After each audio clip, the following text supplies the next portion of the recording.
Welcome to another episode of the Apocalypse Podcast. I am one co-host. My name is Kyle, and I have my brother with me. Say hi. Hi. Oh, yeah, I'm Taylor. There he is. I thought you might be able to say your own name today. I figured it out. We're gonna do a little review, a review ski of a film ski called Dungeons and Dragons: Honor Among Thieves. Today.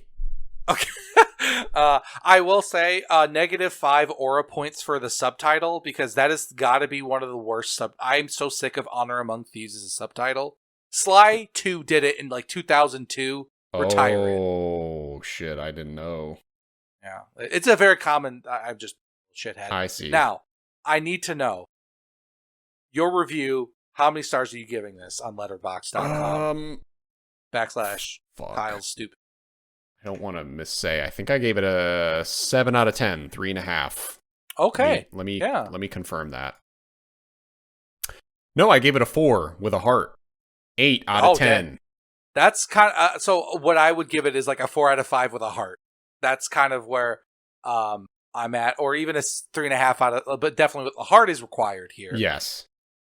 Yeah, I think realistically, I probably should have given it 7 out of 10 with the heart, but my knee-jerk reaction after I saw it was like, I loved this so fucking much more than I thought I would. It was so fun, and I just felt like happy, and I was entertained, and I enjoyed like every minute of it, and I was shocked. It's so funny because like, I was talking to you about Sinners before we started recording, and how like me and Brianna weren't vibing with it. We instantly like talked about how different our experience was with Dungeons and Dragons because it was just so goddamn fun the whole way through. Of like, I haven't had this much fun watching just like a movie in so long, and I'm not even saying like this movie's like better than a lot of movies I've seen. It's just like they managed to capture the fun of playing Dungeons and Dragons in a way that it's like, I'm not saying it just, I was just really shocked. Why was this even good, let alone this good? I'm so confused. Yeah, the last movie I saw that kind of gave me this like fun jubilation feeling was Abigail. I think I saw like 6 months ago or so. Oh, yeah. Okay, that movie was the same thing. I was completely taken aback by how fun it was. It was very surprising. We didn't go into it with much expectations because we didn't really know much, but we were like, oh, kind of a fun horror vampire movie with a little girl killing people. That sounds fun. And we had a blast watching it and was like legitimately laughing out loud, hilarious. And so yeah, I recommend Abigail too. For all y'all out there who haven't seen I'll say Radio Silence as the directing team has a pretty good track record. What's that? So that it's like duo? Yes, they did the newest. I don't know if both the newest, but at least the newest Scream. They did, I think, Ready or Not. They do a lot of like, what if horror movies are like good but also fun? Like kind of their. Yeah, those are all great. Ready or Not, I really liked. The new Scream, I was like meh, but it was okay. Yeah, for sure. Like I could totally see, but my point being, like they have a lot of hits. Like for what you would imagine horror directors to have, like I don't know, it's a surprisingly good input, and they quit the newest Scream movie to stand up for the lead actress getting fired for being pro-Palestine. So I'm kind of like a little biased of being like, hell yeah, good for you standing up for people you like. So yeah, that's true. That's the best part of the D&D movie for sure, was the director of an unrelated movie. Yeah, forgot what we were talking about. Okay, yeah, D&D. So this movie, you touched on it a little bit. I felt the same way, that it really felt like a D&D campaign, which was really, really fun. Obviously, it was truncated. You know, a lot of D&D campaigns can last literal years. But this, this took like,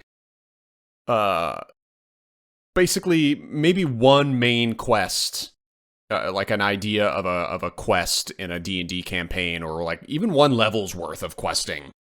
And then gave a couple side quests and just turned it into a movie. And it felt like someone's campaign. You got to watch them do like a session or two before leaving again. Like it felt like that kind of middle of a campaign for this Ed guy and his sister friend. What? Who's this girlfriend? I joke. I was like, because normally the female lead with the male lead that are both in single would hook up, but in this movie they're much more siblings. And I also, I'll go into more detail about that. It was a very stupid throwaway statement. Thank you for making me explain how unfunny it was. Yeah, no problem. Anytime. Where do we start? What do you want to say? So the big, if before, like, I don't know how interested you are in, like, oh, well, then there's this sequence and we talk about that. What I really loved about it is that all the characters were weirdly, like, engaging. I liked all of them. My only beef is, like, the tiefling felt kind of like they didn't know exactly what to do. That is, like, the only part that, like, of the, like, the main cast that I struggled with. But you know what? Before I get to complaining, why don't we talk about the shit that rules? And, like, okay. Ed, the main character, Chris Pine. What did you think of Chris Pine in a Dungeons and Dragons as the lead bard? I could not help but hear and see Jason Bateman. He was channeling Jason Bateman so fucking hard for this movie. Wow, you're right. I didn't think of that. Yeah, like, that is it. He literally could have been transplanted with Bateman, and it would have been, I mean, honestly, a better movie, because who doesn't have a crush on Jason Bateman? On Jason. But yeah, I'm with you. Maybe Bateman's a little too old, and he's not quite, like, action-y enough. But obviously, Chris Pine did an amazing job. Yeah, and he did a really great job. So there's really no shade being thrown here. I just like Jason Bateman, and I found quite a few of his mannerisms and specific line deliveries to suddenly hit me. I was like, whoa, that's like Jason Bateman in Arrested Development right there. You know, like, it was... I am curious. I didn't do any research on, like, who wrote this movie, because I wonder if there is any, like, because that's the one thing I'll say is, like, the movie is consistently, I think, funny. And so I wonder if there's any crossover with that type of humor in some way, because I don't know, this movie feels too good that there's got to be someone who's, like, exceptional that's part of the creative team, because, like, I looked into it a little bit too. The screenplay was by the directors. Two guys directed it. I've seen the one actor before who's now a director. His name is John Francis Daly. He's an actor filmmaker. Let me read the wiki page. This will be really interesting content here. He is best known for playing high school freshman Sam Weir on NBC comedy drama Freaks and Geeks. Holy shit, that is okay. I do know you're talking. Holy shit. Yeah. You joke, but that helped me. Right. Well, okay, so this duo, they write and direct things. Interestingly, we were just talking about directing duo. These guys are a writing directing duo. They both have wrote and directed the exact same movies. Stuff like Horrible Bosses, Cloudy with a Chance of Meatballs, some bad ones in here, like Incredible Burt Wonderstone, Vacation, but... Look, they can't all be winners. Right, exactly. But they are clearly nerds. I don't know about their personal lives at all, but they very clearly play D&D, because you could not have written this movie and not be an actual D&D nerd. So... there was... Okay, one of my favorite parts of this is, I'm sure you had this experience with Lauren, right? Lauren does not... Because I assume you watched it with her, or maybe you didn't. Yeah, I did. We did. We loved it. Did she like it, or did she walk out of that? Okay. No, she loved it. She didn't walk out of the house. She doesn't have D&D knowledge. No, is that fair? But she... That's correct. I guess I'll let you finish what you're going to say. So Brianna had, like, basically zero. And so what I was able to, like, I even at the very beginning was like, it'll be fun to see someone who knows enough about D&D to understand references. Like, I don't know a lot of, like, of the proper nouns, but, like, I heard Baldur's Gate, I heard Neverwinter, I know those places. Yes. But she has no knowledge of this stuff, and I was like, oh, I wonder how much of that's going to impact either of our, like, stuff. And it was, like, obvious that the Michelle Rodriguez's character, was a barbarian, right? And she would show barbarian rage. Just, like, to me, was, like, such a cool, like, oh, I know what this is very specifically. I know what class she is because of these moments, and Brianna was still able to enjoy that and could kind of see it was like, oh, it's like a baby rage is what she called it, of like, sure. screaming so, and was able to get, more powerful. And so like those little things that I got extra enjoyment out of was also not confusing or weird to like, I don't know, be a detriment to someone who had no knowledge of it. It wasn't overtly fan servicey, which is what happens to a lot of kind of Star Wars IP is a big example, where if you're not kind of invested in Star Wars, it's all a bunch of jargon and bullshit that you don't care about. But this movie, didn't do that at all. You didn't need to know anything about D&D in order to have fun watching it. And I would wager that you probably still have to be a bit of a nerd if you're just kind of a normie watching this, like Lauren's mom, for instance. Yeah, like she probably would not like this movie, but Lauren did because she's a nerd. She plays a lot of games and loves RPGs and Mass Effect and The Witcher. Like all those series are some of her favorites. Nerd. So certified, exactly, nerd.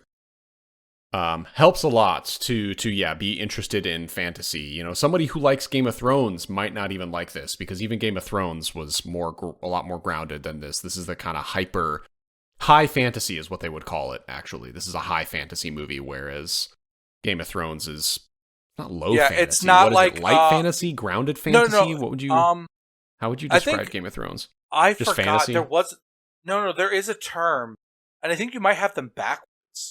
I'm gonna Google this, but like there is a term for the like it's basically the medieval. Like our medieval history, but like in a fantasy world, which is very grounded and realistic and kind of about kingdoms, but there might be a dragon, but it's not like they're throwing spells out. But that I think might be low fantasy, and then high fantasy is the one with the elves and the worgen. So I think it's low and high is the two different the terms. It's actually called low fantasy. Well, I'll Google. I'm gonna do the quick Goog on it. I was for sure. Yeah, you Goog that. I was for sure calling D&D high fantasy because it absolutely is. So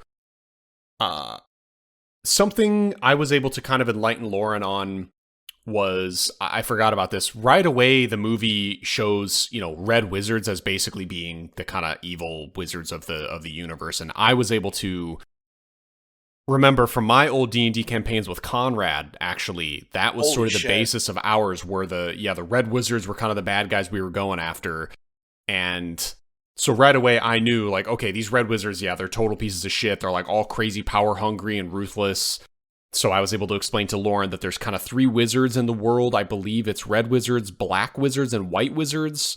Red are bad, white are good. And I think black wizards are more neutral and cosmic. I might be having the colors wrong, but I know there's kind of factions of wizards like that, and the red ones are terrible. So... And to clarify for you, this is me interrupting and deciding to make this about me. Yeah. I had no knowledge about the red, black, white thing. Oh, cool. So okay. like to me, what I just deduced was like, it was a like, this is like that obviously significant. And if she is that is bad. That's kind of like where my brain went. So, and they fill you in on the movie by showing this conclave of red wizards being pieces of shit with the. I don't know how you felt about this, and that's why I'm asking. So what I think is really cool is that the movie is like, the villain is the red wizard, right? Her specifically, whose name is... we haven't gone over the actual plot, but it's more because the whole movie is just like little segments of kind of side quests strung together to create an overall story. But I will say, I do think, though, I after I ask my question, we'll circle back and do kind of at least an overview, because I actually think they do a good job of having a compelling reason for all of this shenanigans to happen. I thought it was pretty decent. Yes, I totally agree. So great motivation for every single character. Yeah, absolutely. What I like that I think they reflected well is, like, in D&D, when you're playing and you're dealing with a villain, most often you're not killing the head of the organization. Like, the idea of like so like, for example, like someone like Vecna, as just a very popular thing, is like, most D&D campaigns, you would not kill him unless it's a very, very, very, very long one. But odds are you'd probably be dealing with some high-ranking dudes helping that guy, getting blessings from this dude, doing whims on his behalf. And like, so this movie is more or less this red wizard is working for one of the I feel dumb because I don't know a lot of proper nouns in D&D. Oh, So I when don't they know. say I it, don't even know Vecna. I don't know what that is. oh, look, as someone who you didn't play the Magic D&D set and didn't watch Stranger Things, so that makes sense. Correct. No. But like he's like this ultra evil dude, and like what would happen is he gets killed eventually, and like his body parts are used by various factions to like get an advantage. Like Vecna's eye is, it fucks you up, but it lets you see through. Yeah. So, but the idea is like a lot of the times you never kill, because like the proper noun characters, like you never kill Tiamat, like the head of the Queen of the Dragons, right? But you would often deal with their followers, and I think that's kind of like a cool thing with this movie is that it is a very personal story for this group of adventurers, and their beef ends with killing the evil wizard, even though you didn't stop the evil from this world. Like the movie wasn't about the giant beam in the sky, except for like in the very end, there was a literal giant beam in the sky. Yes, but like by stopping the beam, they didn't like overcome an impossible odd. They defeated one strong wizard, right? That's it. And I feel like feels better and is like also very reflective of a D&D campaign, because you need more stories with that villain, right? Like that kind of villain of the week thing. So you don't kill off the big bad, you kill off their leading guy, and that is replaced by another wizard. And I feel like that's very accurate for kind of adventure stories too. You're not, if they're not taking down the entirety of the Red Wizard clan or whatever, like it's just not going to be possible. So it's good to create stakes that are reasonably high. There's the whole plot of the movie is the main character, Chris Pine, is a bard. He has a daughter and his wife dies, and then he like kind of loses his daughter, and he wants to get this thing to bring his wife back to life, and that thing gets stolen, and so this whole movie is him basically trying to get back this resurrection tablet so that he can bring his wife back to life and reunite his little perfect idea of a family in his head. Actually, I think that is literally it. That's the very simplest way. The other thing is that he gets betrayed by someone in his group. And that betrayal also stems into this guy tricking his daughter into like poisoning this kid against their own dad. So like there's this. Yeah, I guess if you wanted to get more elaborate, which I don't. I did. Don't know that. But like part of the reason I think the movie, so the reason I wanted to get more specific is that Hugh Grant is in this movie, and his character is so fun. And it's fun because you're introduced, the movie presents him as the main antagonist with help from this wizard. And then you realize relatively soon, like, oh, actually, he's just being used by the wizard who's a pawn of a greater evil. But what made the movie, I think, really great was how the interpersonal relationship between Chris Pine, like all the characters were friends with Hugh Grant, and then he betrays all of them. And that's what leads into a lot of good moments, which Hugh Grant is the thief guy. He's kind of a piece of shit. I guess he's a rogue technically. He basically just betrays everybody to become Lord of Baldur's Gate, to become the new Neverwinter guy, or whatever, however you say it. You become Lord of Neverwinter. He owns the city of he's like the governor of Neverwinter. Okay, so he betrays everybody to become Lord of Neverwinter, but he betrays them in a way that the group doesn't really know he betrayed them yet. So, I don't feel like explaining it. It doesn't actually matter. Yeah, really. No, it's fine. It's fine. We don't have to.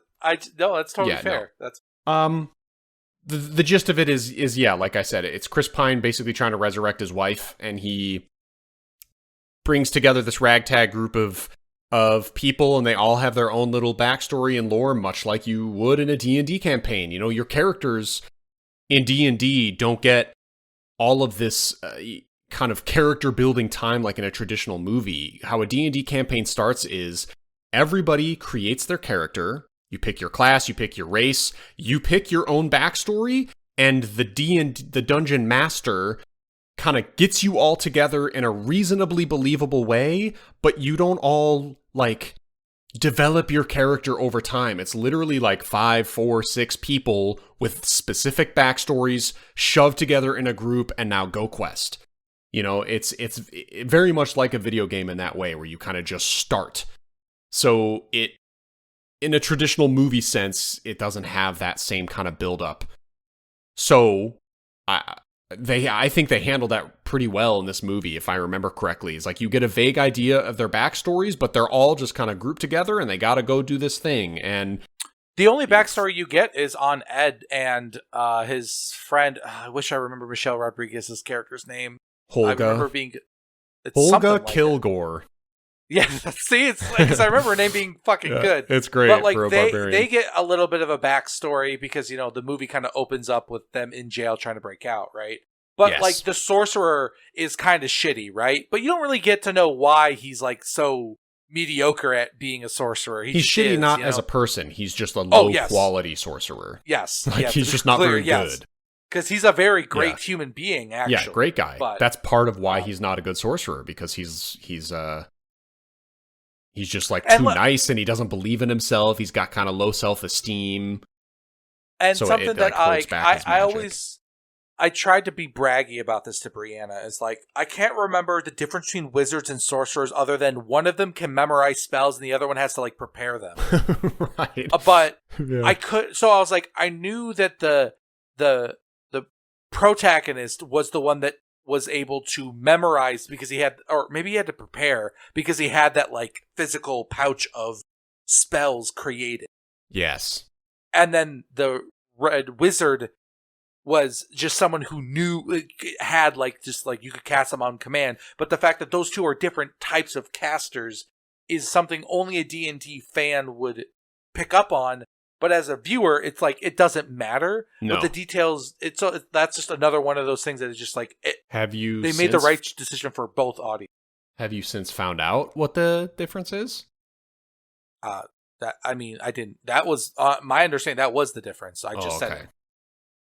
One memorizes, they just have memory, and the other one has to prepare them the day ahead. But there's definitely somebody who used to play D&D. I have now forgotten a lot of it. I haven't played it in probably 15 years. There's definitely a reason, because otherwise, why would you pick a sorcerer if they're exactly the same? One just requires more work. Well, so here's the answer: wizards study and learn magic, and then sorcerers are born with the innate ability to have magic. So that's sorcerers have to. But the idea is that spells.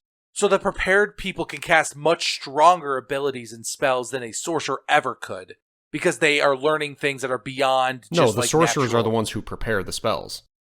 Wizards study and learn magics from books and spells, while sorcerers are born with an innate magic ability. That's why sorcerers do not need to prepare them, because they have them innately. We just said the exact opposite, though, because this guy is a sorcerer and he has to prepare his spells. He's got like a little spell booklet that he has to like use, the little pouch. Do you know what I'm saying? That's what I don't know. This is where the people would be tuning out, because who gives a shit, right? Yeah. Whatever. You brought up the difference between a sorcerer and a wizard, and then it turns out neither of us know, and it's also contradictory of what the movie is, so who the fuck actually knows? Yeah. I don't know. Irregardlessly, what the hell are you? What are we talking about? That's a great question. I don't remember where we're at. Just that the sorcerer was a cool dude. I'm trying to remember. This is very random. Killed. All right, go ahead. Yeah. What I know we weren't talking about plot details too much, but the opening of the movie, where he's giving his backstory. At first, I thought he was making up his backstory. I thought that it would be revealed that he was never married and that he was a real big scumbag. And he made all this up. That's what I thought was going to happen. But I think that was just unpredictable enough and funny enough to me that I was like, oh, this is actually more clever than I thought it was going to be. Because the idea that, like, right as they're about to get pardoned, they wait for the bird guy to show up. And I thought it was because they had some deal worked out. Whereas, no, they just wanted him because he's a bird. Yeah, so they could fly out. That was and it was like subversion. So funny because like it's a subversion of even me anticipating what a subversion would look like. And they were able to outdo it, and they have a really good callback at the very end of the movie with it too. I just I don't know.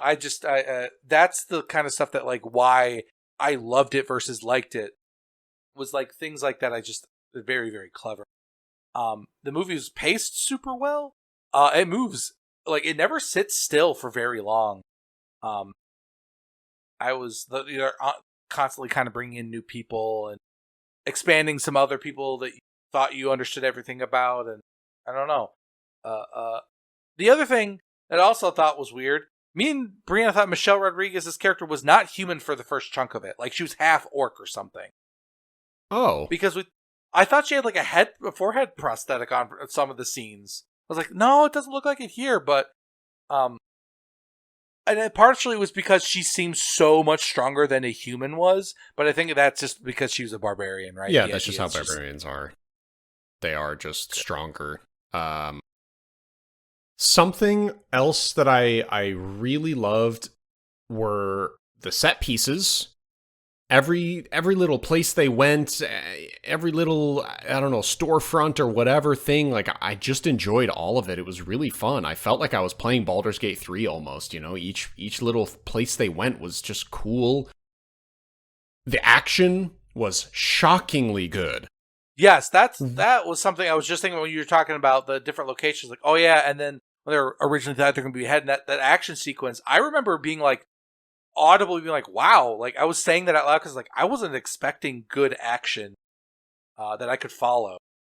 Yeah, or I thought it would be just kind of thrown together, not very thoughtful, just sort of serviceable, but there was really clever, fun things happening. There was you could keep track of everything. I wish I could give more specific examples, but you know, like when Holga and Edgin, you know, the two main characters, Chris Pine's name is Edgin, or Ed for short, and then Michelle Rodriguez, the barbarian, is Holga. Chris Pine is also a bard. I don't know if we mentioned that. He's supposed to be a bard, although he doesn't sing very much, but he carries around that little lute I thing do think or whatever it is. They sell the bard fantasy in all of his stats are in charm, persuasion, intimidate. Like that's all he tries to do.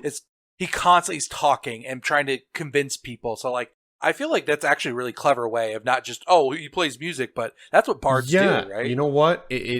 That's a great point, because if he were kind of an overt, annoying bard who sang all the time, it would have ruined the movie. It would have been infuriating and obnoxious. But they had him sing at really appropriate times. You know, like Holga at one point kind of goes back to see her ex-husband because she wants closure, and you know, it's kind of a down moment, and Chris Pine starts playing a nice little song on as they ride the horses away, and so it's just brief and small, but it's like, oh, that's a very bard-esque thing to do. There's another point where he's trying to distract some guards, so they have like a image of him, an illusion of him playing a song. Good. Yeah, it was very disturbing, but also really cool. Yeah, just everything like that was just so good. And yeah, his bardism wasn't over the top. It was very palatable. Yeah, that's a good way. It is because that's the thing, is that bards are annoying, right? Yes, like, the singing guy. Oh, you're the singing guy. Oh my god. Okay, yeah, it's like you know what's coming, and it's so obnoxious, but not here. And so I guess something trying to think of some structure to discuss this. Yeah, we're kind of all over the place. So let's introduce the rest of talk about the rest of the characters. So Ed, we've kind of talked on. Kilgore, the barbarian, played with Michelle Rodriguez. I thought she was fine. She's a little one note, but in some ways that fit the character, so it's okay. But I really liked the character. I just thought the performance was kind of boring. That's just her.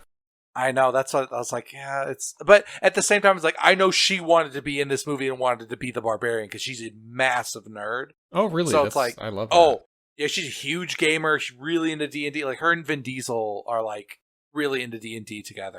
So that's why I was like, I kind of don't want to press too hard, but I'm trying to think. She just seems like a little stereotypical barbarian.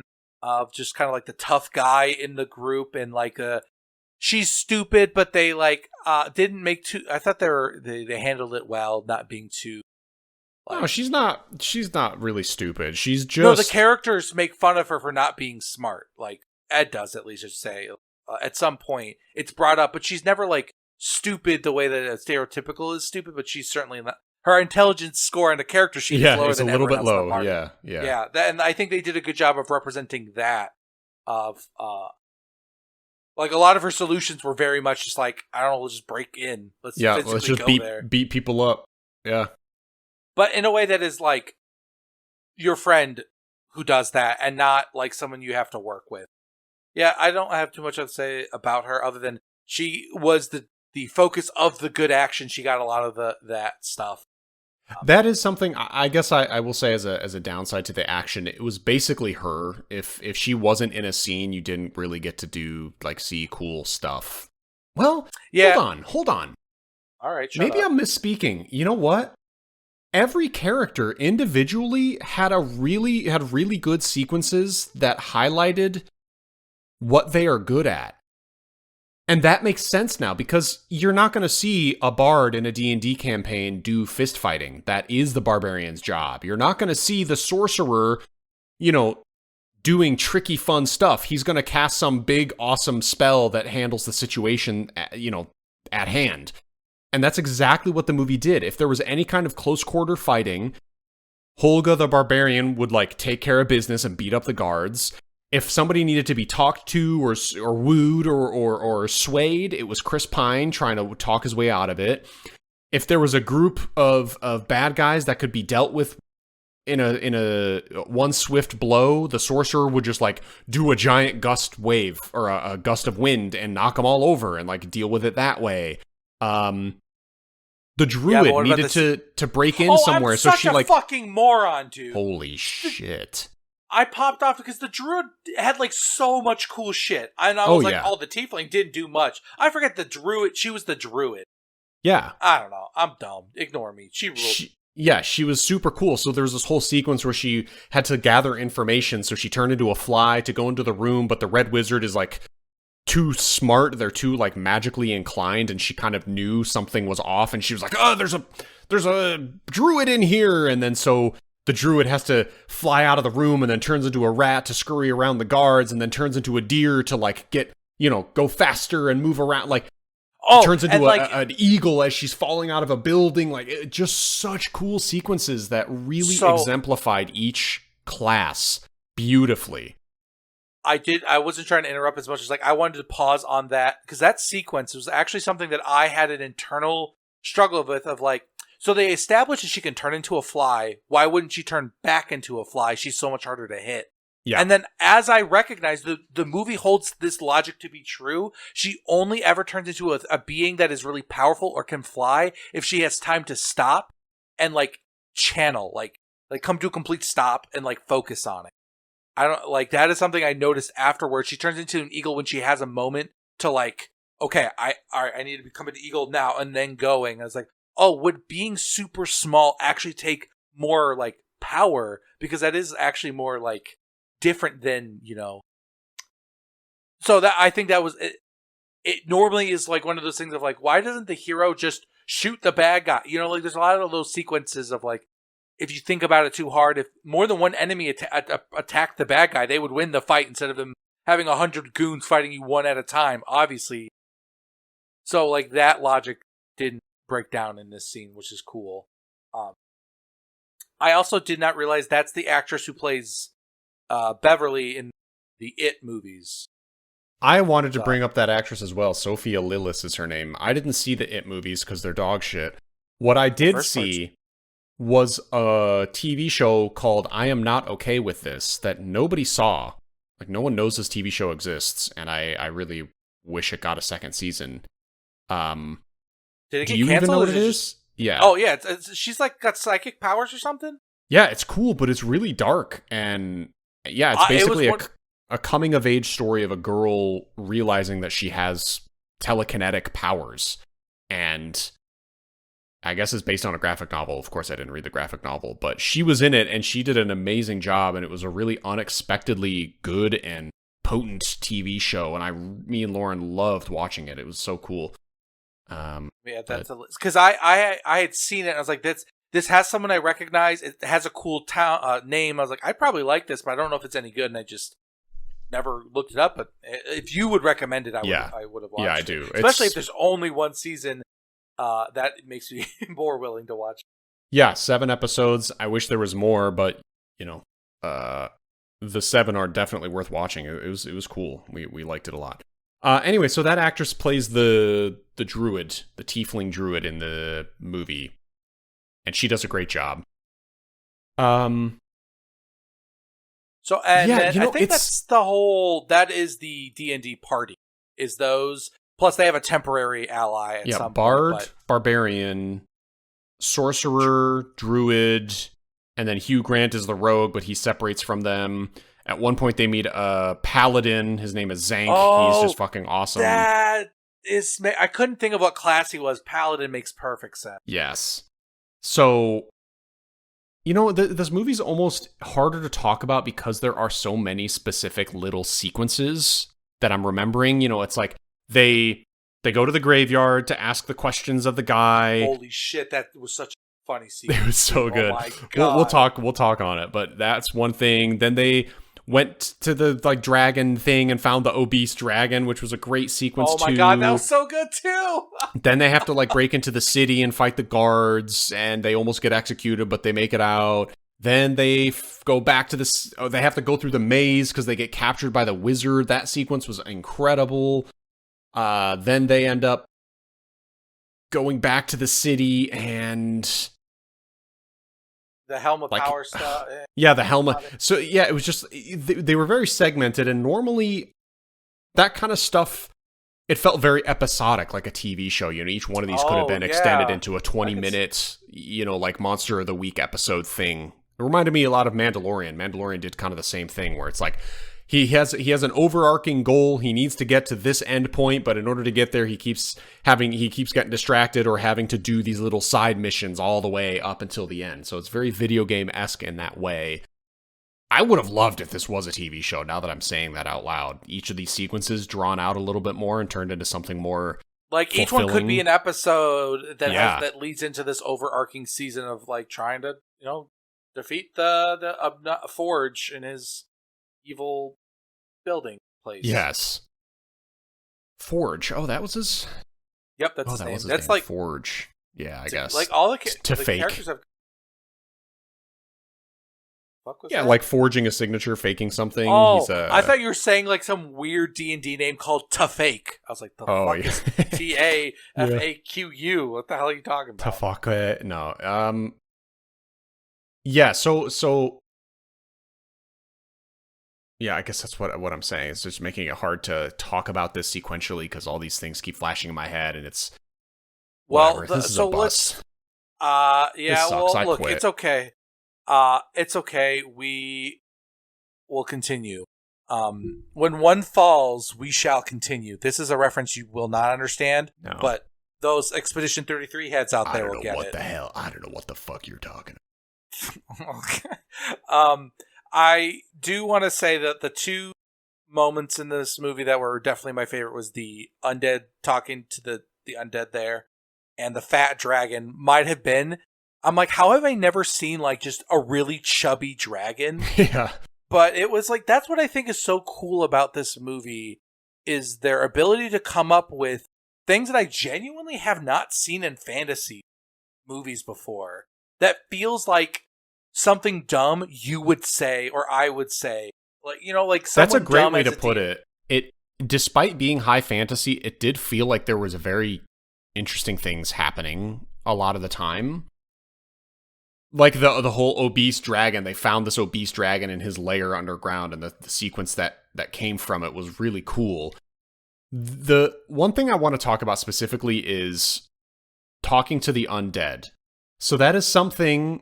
It's a very common spell that you can use in the D&D universe. It's in Baldur's Gate 3 as well, where you have the ability. I don't remember what the spell is called. It's probably just literally called Talk to Undead or something. But basically, they go to this mass grave of Holga's old like kingdom or whatever, and it's like a bunch of her ancestors fought and died in this war because they're trying to find a specific item, very much like a D&D campaign. They're trying to find this helmet that lets them break into this enchanted vault that they can't normally get into. And so the sorcerer is like, okay, well, I have this spell where we can talk to undead, and but we can only ask them 5 questions, and then they go back to sleep. And the druid is like, why only 5? And the sorcerer's like, I don't know, that's just the way it works. 3. You know, like 3 questions. So, which is literally how it is in the game. I did that many times in Baldur's Gate 3, asking questions. Oh, is it actually a finite number? Okay. I yes, sure it's literally a specific number. And that's why it was so funny in the movie, because it's true. You ask the same thing in game. Like, why can I only ask this undead? Even in the game, you're like, why can't I just talk to this guy? It's like, I don't know. You just ask him 3 questions. That's all you get. It's just funny. But it created a great sequence of them bringing back to life 3 or 4 different corpses and asking them questions and trying to figure out what, you know, where this item might be or who had it last and where it went.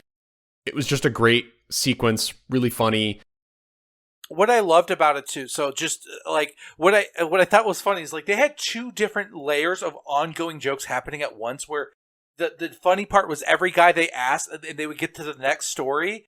Basically, it would be like, I had the helm last, and I was going there, and then I was about to hand it off, and then I got killed. They're like, fuck, you died too? So we got to find another guy. So like they end up talking to like 7 or 8 different dudes where they think they found the guy who got the helmet off the battlefield, but that dude ends up dying. And like sometimes they die in like completely unrelated eras, so like they don't know who. Like that whole part is very funny. And they were also able to do a lot of comedy with the very simple premise of like, oh, you can only ask a finite number of questions, ha ha ha. But they managed to do enough really cute, clever things where one of them, they talk to one of them, and the very first question they ask is like, oh, we don't need to talk to you anymore. And the guy's like, well, you still got to ask me stuff. And they're like, okay, I guess, well, what's your favorite color? Like, yeah, it's like, I can't go back to sleep unless you ask me the 3 questions. And yeah. So he's like, well, yeah. And then at the very end of the sequence where they set up that joke of being like, well, you got to ask me 3, is they end up leaving one with 1 question left. And he's just like, really, he's like, no, don't leave. Yeah. Like, I don't know. Like, it's just, I was impressed that the number of times that I thought that was, I actually out loud laughed, and that was by far the most. I normally don't out loud laugh at movies that are like trying to be funny, but I like, damn. That was funny as shit. It just works. You know, the whole tone of this movie was really great. So it felt Marvel-esque in a certain way, but more like the successful Marvel movies, more like Thor Ragnarok. You know, where Marvel has this problem of, you know, thinking they have to try to make people laugh, so they make characters say jokes that are just kind of not appropriate for the character, not appropriate for the stakes, but because it's like, it's a Marvel movie, you gotta have the quippy characters, and it just falls really flat. This movie did it correctly, where the tone of the movie is overall fairly light. What the Red Wizards are doing is like pretty horrific. You know, they're basically unleashing this plague mist that instantly kills you and turns you into an undead zombie that they can essentially just... That was crazy dark compared to like the tone of the movie. And like they showed a kid watch their parents turn into like these vampire zombies. Yeah. Oh. Is brutal. But the thing is, outside of the main Red Wizard lady, who's almost comically dark, which is another thing that worked for me personally, was like, she was so cold and evil, where it was actually funny in contrast to all of these lighter characters. You know, even her dialogue with Hugh Grant, the rogue, who's, you know, because they're kind of co-ruling Neverwinter, the Hugh Grant and the Red Wizard. Yeah, so like the Red Wizard is using Hugh Grant because he's very charismatic, so she's using him to like win the people over, win the favor of the city over, and like have people actually like them. And then Hugh Grant is using the Red Wizard because she's insanely powerful and has crazy magic, and she can like manipulate things and do things and make stuff happen that he obviously can't. So they kind of work together because they both need each other in a certain way, even though the Red Wizard fucking despises him. But, yeah, because what Hugh Grant, he's a rogue. He poisons the original Lord of Neverwinter, then with her manipulation, like they work together to then he becomes the leader, and that's why he has all this power and influence. It's because he and is actively keeping the old ruler of Neverwinter under a spell. And I do think it's also funny is like, it's one thing when one character points out like, oh my god, you're so ridiculously evil, but like everybody in every scene is like, what the hell is going on with this chick? Like it's like funny, like even the universe is like her evil sect of people, like even the universe is like, yeah, this is edgy, like everyone knows it's absurd. And it works normally when they're winking at the camera like that. It, like you said, it just comes off with that Marvel just like corporate sheen that is just like kind of gross. It's like you aren't even taking what you're doing seriously, but for some reason they have that nice balance, and I have a hard time articulating it. But you have to like when you see it, you would agree with me type stuff of like, yes, you can tell the people who are making it weren't, I don't know, they aren't stealing and part of a giant content. Right, yeah, exactly. I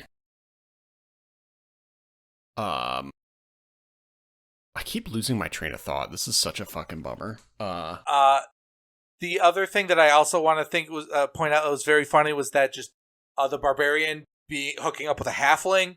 That was yeah, that's right. That was very funny and unexpected when Holga goes back to her ex-husband and you find out it's a halfling. Not only is it a halfling, so he's just super miniature, but it's also played by Bradley Cooper, which is like out of nowhere cameo. Yeah, that was Bradley Cooper. What? Yeah. No, I didn't know that. Yeah, he just like has a little cameo playing the halfling ex-husband of this giant barbarian. Rules. I had no idea. It was very funny. Yeah. But what I also love about that too is like it's not only is he a halfling, he is an emotionally focused person. So like this girl who's like super into violence and physical things and like do stuff like this is a very soft spoken, sweet, loving very guy. Sensitive, yeah. And he broke up with her because she was like basically, it doesn't matter. The specifics don't matter, but it just was it was multiple layers of that being funny. But it was cool to show what made this movie kind of work, I think, for things like this is like they made Kilgore this really tough person, like a vulnerable, and she didn't leave that encounter like, I don't know, bitter. She just was kind of like accepting of this person had moved on with their life and that she should too, and like she didn't get the answer she wanted, but she was just like, I got like, we haven't talked about the themes of the movie and like at all, and like I think the big meltdown that Ed has when his plan finally fails again and they're all like turning on him was really I don't know, it feels very relatable in a like, they have the plan, it's falling apart, and they're all kind of like realizing that he doesn't have the answers. Yeah, well, he masterminded this whole thing, so then it fails and it's all like his fault. And he constantly diverts blame, not necessarily to someone specific, just never himself. He'll never stop and just be like, yeah, we're in a bad spot because I made a bad plan. And then him eventually saying like why he won't do it and why his daughter's still mad at him because he won't just say, it's my fault that it took me so long to get back to you. Like I got caught up and it's my fault because I took a risk I didn't need to take. But he won't say that because the idea is as soon as you stop to accept it, like it's over and like you're done. As soon as he accepts that, he'd have to realize that he has failed literally everything in his life. His wife got murdered because he chose to steal from the wrong person. No, his daughter basically leaves and goes somewhere else because Chris Pine gets caught in this big heist and ends up going to prison for like 2 years. So his daughter like goes to basically live with Forge, which is how this all kind of intersects in. We didn't explain it, but it's all related. So yeah, as soon as he actually stops and goes, yes, I fucked that up, he would have to go, oh wait, no, my entire life is miserable and garbage because of me and only me. And so yeah, that's why his whole life is spent, well, if that plan fails, we'll just make up a new plan instead of really sitting with a thought and trying to self-reflect. It's always just constantly push forward, try something else, move to here, do this. And I as someone who's like kind of feels like this idea of, once you stop and like let all that stuff like finally hit you, it just like is very destructive. Like I just there's a lot of people I think that know someone like that in their life of like, why won't they just take responsibility? Is like, yeah, I think as soon as they do, they realize that like they're miserable because of themselves, and it's just like, I don't know. I think that's a really just as your lead character to say that's like, yeah, that's a real human experience. And something that I also didn't realize when I was first watching this is that so he joins like basically the secret good guy clan that right, and that's what gets his wife killed eventually. But they have a daughter. But when the mother is killed, this child is a newborn, like not even a year old. I don't know, somewhere in there. And so when he takes this risk, and he says a lot of the times of like, I'm going to bring back your mom. And that at the end of the movie, he like corrects himself. He's like, I was going to try to bring back my wife. And I think that is such like that. Really cool moment that I think a lot of people don't realize is that like one of the reasons the daughter's so angry is like, yeah, this woman never existed. She had a mom. It was Kilgore, right? So she doesn't, this person that Chris Pine was always claiming it's for you. I'm doing this for you, kid. I'm going to save your mom. And it's like, no, I wanted my wife back and my old life back. That's so like, that honesty is really hard for people. And for someone who's kind of like a smooth talker to sit there and to say that is just like, yeah, cool. That's a cool moment. I thought it worked really well. I thought it was earned. And it kind of really, I thought it was a good way to rally everyone as like, because they were rightfully turning on him. And I just really loved his character. And that moment to me was like, in a lot of movies, like, anyway, go ahead. What I will say is, overall, the themes were very shallow, on the nose, light. But the movie isn't meant to be, it's not trying to tell some deep thing. It's a fucking D&D movie. You're supposed to have fun, which is, it excels at doing. You have fun watching this movie. It's just a good time. So, there has to be, like we're describing, a kind of a bit of a deeper human element to kind of engage you a bit further, but it's just enough that, like you said, it's earned. You can relate to it. It feels very fair for the moment. It's believable, and the characters kind of reband together and push forward because of this. And it's just a nice moment, kind of a reprieve from the maybe relentless sort of action and humor of it. There is little dips of emotion that kind of balance it out decently. What I will say is, to clarify for whatever, Chris Pine's character gets his wife dies when the child is a baby. So he and Holga Kilgore, Michelle Rodriguez's barbarian character, they raise Chris Pine's daughter. That's something we didn't really mention, but Chris Pine's wife dies, and so Kilgore, because that's, a longtime friend of his, they kind of raise this baby together. So then, when the baby is a young teenager, she's like 13, this is when Chris Pine and Michelle Rodriguez and their ragtag crew, they're like, okay, we finally have the pieces in place to go steal this tablet of reawakening and get my wife back. I'm doing this for you, daughter. I'm getting your mom back, like you were saying. And then they get caught. They go to prison for 2 years. And when they come out, so time has passed. I feel like that wasn't clear in how we've described everything. But yeah, they raise the daughter to a young teen. Then they get caught and go away for a couple years. And she sort of goes with Forge, Hugh Grant's rogue character, and because he's kind of a pseudo uncle. And so he raises her, but kind of poisons her against Edgin and Holga. And so that's a big motivating factor in the movie is Edgin and Holga kind of trying to win back the favor of the daughter that they have effectively abandoned to, and they ended up going to prison. And so there's a lot to fight for. All of that to say, the worst part of the movie was the chemistry between Chris Pine and his daughter. It just wasn't good. There wasn't time to develop the chemistry between these two. It's one of those things where, almost how I was describing in the beginning, you're just supposed to kind of like concede that there's a backstory here that you weren't privy to, but it doesn't quite work when it's supposed to be a meaningful relationship. It works when it's a ragtag crew of people just getting together and doing fun stuff, but like, if I'm supposed to care about Chris Pine getting back his daughter, there needs to be some kind of build up there and chemistry, and there just was none. I didn't care. Yeah, it's kind of like one of those things where you're just like, they tell you, okay, you care about this because we're telling you to. Yes, exactly.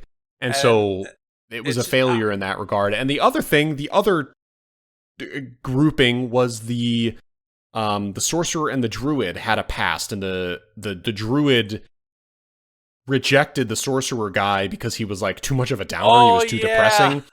That also felt very forced. It's like there has to be a couple, and it was just lame. And because I was actually gonna go ahead. No. I interrupted. Sorry. I was gonna say they were just kind of flirtatious throughout the movie, but the tiefling druid character was I don't know. I guess it's just because I know she's a good actress. She's very good at emoting. Like, I know she's a good actress, but she just didn't do anything in this movie except look stern and kind of smirk. Yeah, she was just grumpy. That's a good adjective for it. She was just kind of grumpy, and it didn't improve basically for the whole movie. And then at the end, they kind of like might have a rekindling, but I didn't care.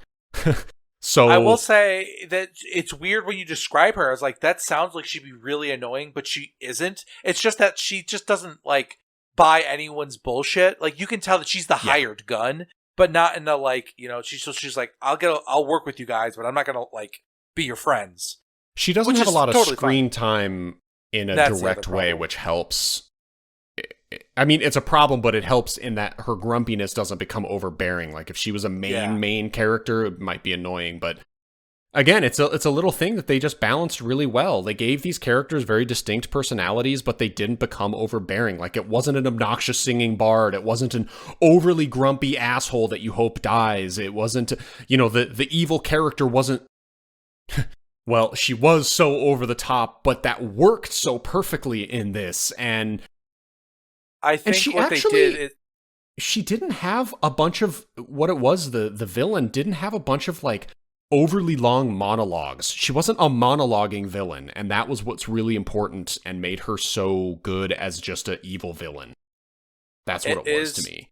The one... Okay, I will say it has the one trope I fucking loathe, is the evil henchman failed the task, kill them all.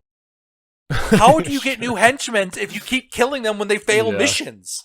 What is happening? Because they're trying to show how callous and tough they are, but it drives me nuts. That was the only part that like it fit her character, but it's just a trope. I'm just like, have a new way to express this than the like. Well, you're not good enough to be a It's forced Darwinism. You got to be the best of the best right away, or you're dead. So you end up with the best of the best, even if it means you've killed, 50 red wizards. But yeah, no, her backstory was fine, but we haven't talked at all about Justice Smith's character, the sorcerer. Justice Smith was the sorcerer. Okay, yeah, sure. Yeah, I loved that he was just kind of shitty. Like, he was just not that good. Yeah, he was just mediocre. And a lot of it ends up being basically just believe in yourself, dude, and you can do it, was the secret all along. Yep. But he never did anything that I feel was like a breach of... Everything was earned. That's the one thing, is like, I don't know how they did it, but I didn't feel like they shortcutted anybody except, like I said, besides the things we've already mentioned. But him, when he finally got the helm to work, when it did, it felt like a thing they had been building up to for a while, and it wasn't a Deus Ex Machina at all, surprisingly. Yeah, okay, that's something I really wanted to talk about that I kept kind of forgetting, was the way that they had this, and it fit perfectly, again, with Chris Pine's character, that when he fails something, he'll just pivot and doesn't really like accept responsibility. They had this big elaborate plan to do this thing, and it failed. It actually failed, and they couldn't make it work, so they had to go to a plan B, which then, like, got them to go on another little series of mini quests and get a thing and do a whatever. But I love that when like you think, oh, okay, they're doing this big plan. Oh, here it comes. The plan is working. It's like, oh wait, no, it fucked up. They couldn't make it work. I really liked that. And then they pivoted to a plan B that was even cooler with the freaking portal mirror thing. Like, oh my god, that sequence was dope as that hell. train that with the on the painting, yeah, the caravan thing. Yeah, the camera work on that too was really cool as they like really pulled cool. through to different aspect ratio. I know that we're describing a scene that me and Kyle know what it looks like, but someone who's listening might not. But trust me, it's really cool. They basically they have like a staff that works like the portal gun in the game Portal, where you just point it at point A and point B, and then it's a portal right there, and you can walk through it in and out. The trick is, just like in the Portal game, you can't shoot the portal to a place you can't see. But they're trying to break into this vault, so they're thinking, how could we get a portal inside the vault? And it's like, if we put the portal on an object that's going to go into the vault, then we could put the other portal outside and go into the vault. And so it's a really brilliant idea, and they end up putting this portal on it's just a portrait of somebody, and you basically they like rip out the picture and put the portal on the portrait, then put the picture back over. It's like a painting, right? And they rip off the canvas, they put the portal there, and then they like glue the canvas back over the portal. And so the idea is like, get the portal into the vault, and then they can just push through the portal and get inside the vault. It was a really cool idea. And the sequence of them getting into the vault with that portal portrait thing, I'll just call it like the portrait painting. Of course some shenanigans happen. It's like it's kind of even hard to describe, but you get the gist of it. It's like the concept itself promotes a really cool sequence and great ideas, and they executed it very well. It was really, really fun and unique. Yeah, I was really surprised by it because, like, I kept thinking they had shown me everything they were going to show for it, but like there was constant things that go wrong that they improvise, and that feels like a D&D encounter in some ways, of like kind of them, attempting to do something and you roll like a two or one. Roll a nat 1 and get a fucking critical fail. Yeah. So I think that's what was really cool about this movie. They showed a lot of like nat 20s and nat 1s in some ways of like sequences and stuff like that. But I also love that even when you thought that was going to be a big success, there was another. The plot kept being just slightly more interesting than I thought it was, and like I knew that Forge was going to even betray his right hand man at some point as well. Where I guess that wasn't betraying the sorcerer; that was just betraying the town of Neverwinter, where he robs his own vault and was going to run away before the heroes even knew that was going to happen. So by the time they actually did this insane heist, it was like, oh, well, that was a waste of time. Yeah, they do this crazy heist, and they're like, wait, this vault is empty. What's going on? Yeah, it turns out Forge had been rerouting all the treasures that he was collecting to a different vault. Ship it was, which he was going to run away. Yeah, so he was somewhere else. Yes, exactly. Yeah, I kind of forgot about that. That was great, too. And then, one thing I actually really liked about the ending sequence when they finally, confront the enemy is that, like, once they physically were able to fight her, like, she just gets owned super fast. Yeah, I mean, they just grab her arms and she's done. Yeah. And I think, for one, that is exactly how it works in D&D. You grab a sorcerer by the arms, like, they're dead. You have a barbarian in your face, what are you going to do about it? Like, it's over for you. And I just like that they didn't drag it out. It wasn't this big, like, and then she had some secret juice that prevents she's in a bubble. And then, I don't know, they just didn't drag it out. Like, as soon as they got to the enemy, they ended it. Yeah, she had a ton of cool spells. She brought this, like, dragon statue to life and turned it into an actual dragon thing that was fighting them. She ended up, putting a couple of them in this giant bubble of water that, like, rolled way far away, so she was able to kind of separate the group little by little. She had, like, one was preoccupied by the dragon, two of them were getting pushed away in this water bubble that they couldn't stop, and then she was using this kind of conjured blood hand thing to, like, try to fist fight the sorcerer, and he was using his stone rock hand to kind of counter it, and they were kind of having, like, an adult version of a thumb war, basically two big magical hands fighting each other. And she had a couple other cool specific spells, but yeah, it was very wizard-y and badass, and that's where like the really high fantasy comes in. You get to see all these explosive, fun, splashy spells. But when they finally were able to like maneuver around and get through and break through that, and finally they just grabbed her, like you said, and they just held her arms, and she was like, oh, fuck, you know, and like she was just done. And I can't remember how they killed her. The druid just like mangles this, just smashes the shit out of her. Oh, she turns into an owl bear. That's right, and does the whole like just Avengers smash Loki thing. But like actually fun, savage. Yeah. Oh wait, are we hating on Avengers now too? I mean, it was fine, but like, it's one of those things where that was like the forced funny Marvel thing, and whatever. I'm not talking about it. That's not. Kyle's afraid of the Avengers. It's okay. That's immediately what it reminded me of. I was like, oh my god, that's almost the exact same thing Loki, the Hulk did to Loki. Yeah, that's. I wonder if it was a little wink. I don't know. No, I just think that's a very classic, like, I bet you that's a comic. It's been in comics for a long time. You know what I mean? Like, True. That feels just kind of like obvious of what do you do with you're a giant hulking beast in a frail body. Yeah, you finally get your hands on this little thing you've been wanting to kill. It's like you just pound the shit out of it. Yeah. I mean, imagine if you were in that scenario. What would you do to that body? Is like, yeah, exactly, you probably that. Smash it. Yeah. Yeah. So yeah, it's not creative, and it's actually morally bankrupt. Okay. You know worse. You know better than Nazis.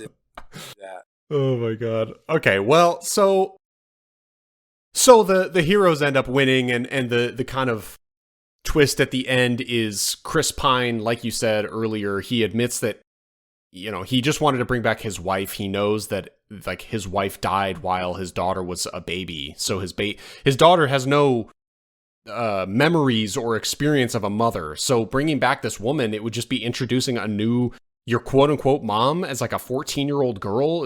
It would be weird and not work anyway. And so Chris Pine realizes like, yeah, I just miss my wife. I want to bring her back. And so the whole twist is that Holga, during this whole fight, ends up getting stabbed and killed.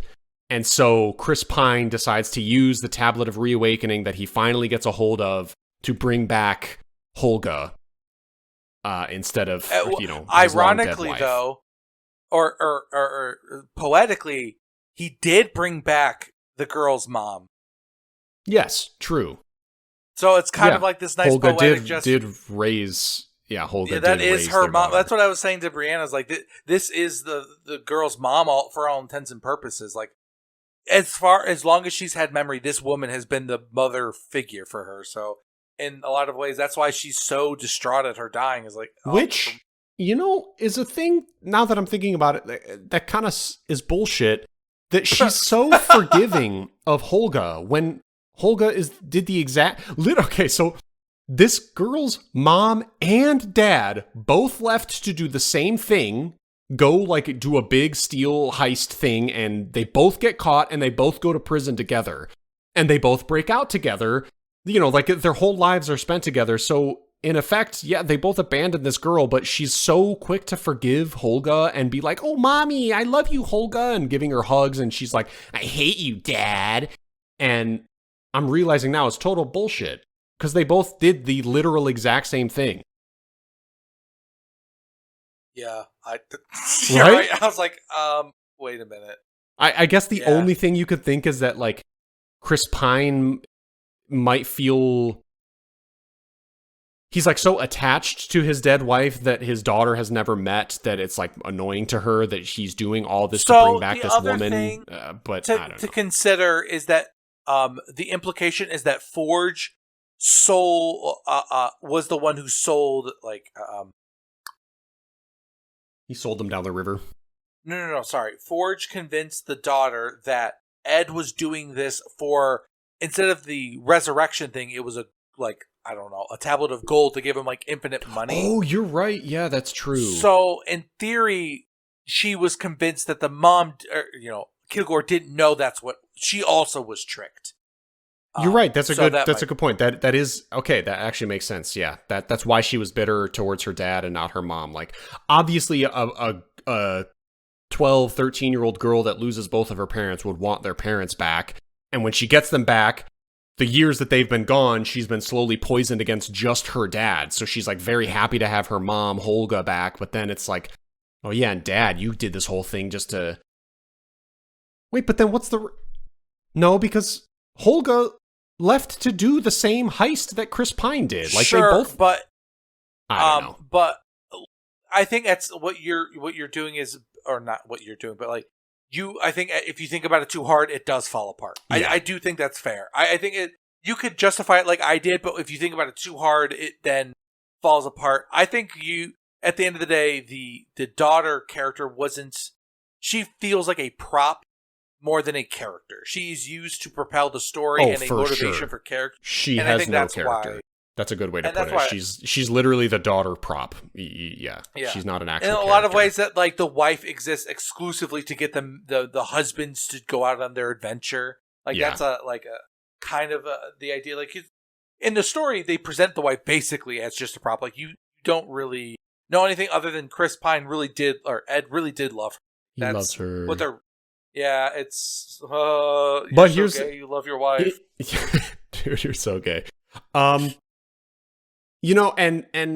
like you said, if you think about it too hard, it all breaks down. But really, I wouldn't have thought about it too hard unless, I only did because we have this fucking podcast. So like after the movie, you just had such a good time and the bad things kind of roll off your back because you don't really care because the rest of it was so fun. Like I said, the chemistry of some of the characters was iffy. Holga, Michelle Rodriguez's acting was really flat. Now, that's probably what the directors wanted because she's a dumb barbarian, so she just kind of has to be one note, but that doesn't make it necessarily great to watch. Everyone else did a great job, though, except the druid as well, because she was just supposed to be grumpy, so she was very one-note grumpy. But, none of that stuff, I cared about that stuff. I immediately knew it. I was like, God, I don't care about this daughter, but I'm having so much fun watching. That's fine, man. Yeah. Go save your daughter. I'm with you. Go for it, dude. I mean, there's a reason this didn't get a 9 or a 10, right? There was stuff in it that just like, and I think that even if she was a compelling character, I don't know that would have like changed it too much. For me, it's kind of like, the reason this isn't a 9 or a 10 is like, it's nothing that it did wrong. It's just like, sometimes those movies just have that juice. This one to me was like, there's only like 1 or 2 minor things I guess I could give somebody if they wanted to complain about. I'd be like, no, you're right. That's not a positive, but like, I just don't have anything bad to say. Yeah, exactly. Again, reiterating for the 90th time, it's just so fun. You just feel good while you're watching it and when it's done and... Oh, I'm so glad that they didn't force the romance between Ed and Kilgore either. I think it was really cool that they was so great. Yeah, they left them as platonic parents. Yeah, no implication. Like there was not even you couldn't even in your wildest dreams kind of interpret that as anything other than just like they just love each other as siblings. That's it. Yeah, they care for each other because they like grew up together. They're best friends. They raised this girl together. Yeah. They have a very believable and authentic and real platonic relationship that is not spoiled by the kiss. You gotta have the kiss at the end of the action movie. I think it's so funny that they are the mirror of the other relationship that is like a forced thing that is so awkward and like no chemistry, no physical contact. Like they don't even kiss. Like it's a nothing. You're talking about the sorcerer and the druid, right? Yeah. Wait, do they kiss? I don't even. If they do, I don't remember. No, they don't. Okay. It ends with him basically like asking her out again officially, like, "Hey, would you want to go on a date?" And she kind of like has this little smirk on her face, and it's like, "Yeah, okay, maybe, yeah, I'll consider it." Fuck you, you fucking bitch. That's what I said. You literally and all out loud. Yeah, that's you fucking tiefling bitch. I'm trying not to create a post on the incel subreddit complaining about it. Right. Yeah. All right. I got nothing else to say. It's just a fun, good time, great action, great set pieces, good acting, unique things. There's even some subversion of expectations. It's just a great time. I highly recommend watching this movie. Dungeons and Dragons: Honor Among Thieves. And I give it the honor among movies I like. Kyle, you're not reacting. Yeah. Hello? Hello? Heard. I'm out of here. All right. Thanks, everybody. Till next Sounds time. good. Bye-bye. Bye.